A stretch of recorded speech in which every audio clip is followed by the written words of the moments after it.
Boy, oh boy. Now that was an expensive campaign. That is an expensive campaign. So this is the result. This is all the result. Disney, Bud Light.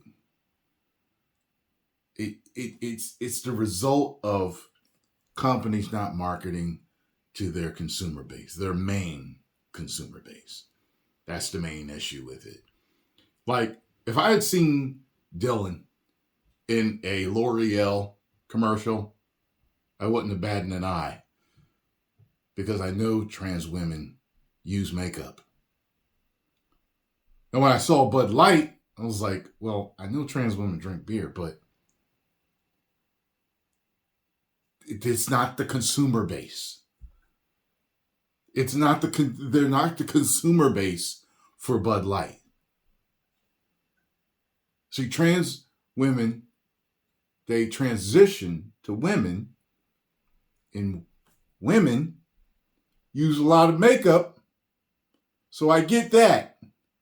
But then with the whole Bud Light, I was like, okay.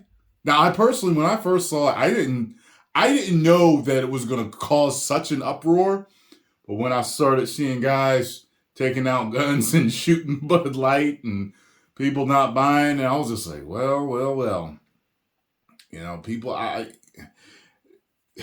got to stop doing it. You know what it kind of reminds me of in a different way? It just kind of reminds me in the way that companies will advertise during a particular, holiday or part of the year or a political holiday or, like even like Black History Month, I can think back to when I was a kid where, Black History Month and, McDonald's might have a commercial out, black people dancing, it's just, and I think that's why a lot of the LGBTQ community is just like, stop the pandering. Like it's just, if you want to make money, the fact of the matter is you got to focus on your major fan base. Guess what my fan base is? Men. There we go. Anywhere from like 18 to 50 something. Like that's my base.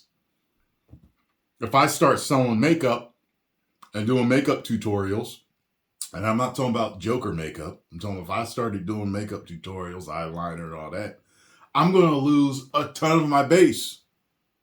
Right? I don't know why these companies don't think that. They don't understand that. And, people over the years have been wising up to companies doing stuff like this. Like not even, even though this era, these past few years have been a hotbed for certain things. Like it's just like, it feels like, yeah, I know, you're just advertising to me because it's Black History Month. Or, they're just advertising to them because it's Pride Month. You don't know whether they really support them or not. Yeah. You know what I'm saying? It's just all these different causes that companies come out of the woodwork for. When it's just like, hey, just sell us hamburgers. Hey, just sell us sneakers. Hey, just sell us cars. If they would stay in their lane, no pun intended for the car thing, I think these companies would be way better off unless they were selling a product or in an area where it's like, oh, okay, well, this is specific. Like this company specifically sells this to this people, to these people. Then it would make more sense. You know what I mean? So their beer sales are the lowest they have been in 24 years. That right there, man, that's some wild world news. Beer sales in the U.S. are expected to plunge to their lowest level since 1999. Prince had a song entitled that in the 80s. Largely due to Bud Light's massive fall off, with his disastrous tie-up with transgender influencer Dylan Mulvaney, industry experts said. Sales declined more than 5% in the first 9 months of the year, dragged down by not only by the backlash and boycotts against Anheuser-Busch owned Bud Light, but the changing habits of younger drinkers. According to Beer Marketing Insights, Bud Light sales have steadily declined each month by 25 to 30%. Wow! Since Mulvaney's now infamous post touting the brand on April 1st, according to industry data. April 1st, I guess some people were thinking it was a joke then on April 1st. I didn't even know it came out on April 1st. The Mulvaney fiasco unseated Bud Light as the number one selling beer in the U.S. after 2 decades of dominance. Yeah, because 2 decades, take that back. I'm 26 at that age. I remember Bud is all I heard on TV. Growing up, I would hear Miller, Bud Light. Even when I was younger, I would hear Busch beer. I remember Busch beer. Coors Light, stuff like that. Wow. Heineken once in a while I would hear about. I can't stand Heineken though. I don't drink it. It's skunk beer to me. While other beers grabbed some of Bud Light's market share with Constellation brands Modelo unseating Bud Light and Molson's Coors brands Coors Light and Miller Lite seeing upticks, their growth did not make up for Anheuser-Busch's declines. This year, particular, AB is driving the decline in the industry. David Steinman, vice president and executive editor of the publication, told to the Post.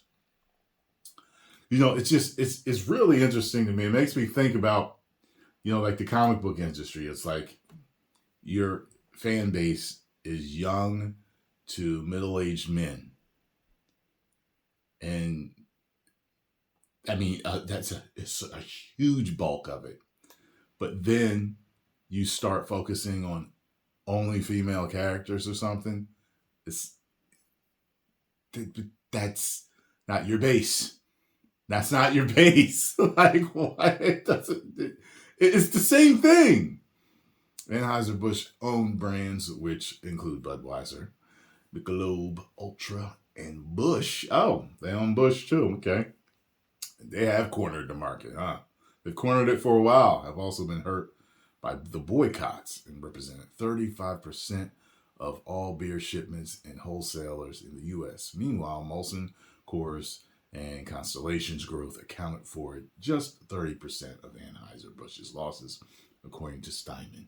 Bud Light's woes show little sign of abating despite a renewed marketing push targeting its traditional male audience, including a recent commercial featuring NFL legends Peyton Manning and Emmitt Smith. Yeah, it's because the people are like, I know the people out there like, we don't want you to forget because we ain't going to forget. So, do all you want, but I don't know if they're ever coming back. Because this is a cultural situation. It's a political situation, man. I'm glad I don't drink beer. I don't really drink. You know what I mean? And when I did go out, I had Budweiser. I did. I would have Bud from time to time. One to two. I didn't need more than that. Sometimes I would have more, but I don't like getting, try to be drunk. Well, for the 4 weeks ended December 9th, Bud Light's retail stores sales were down 28% compared with the same period a year ago, according to Wall Street Journal report. My. Well, post comments down below, but tell me what you think. Do you think they'll ever rebound? Do you think they'll ever rebound and be the king of beers again?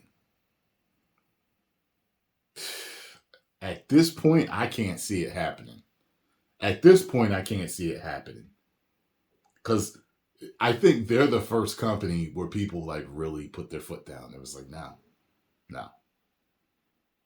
Very interesting.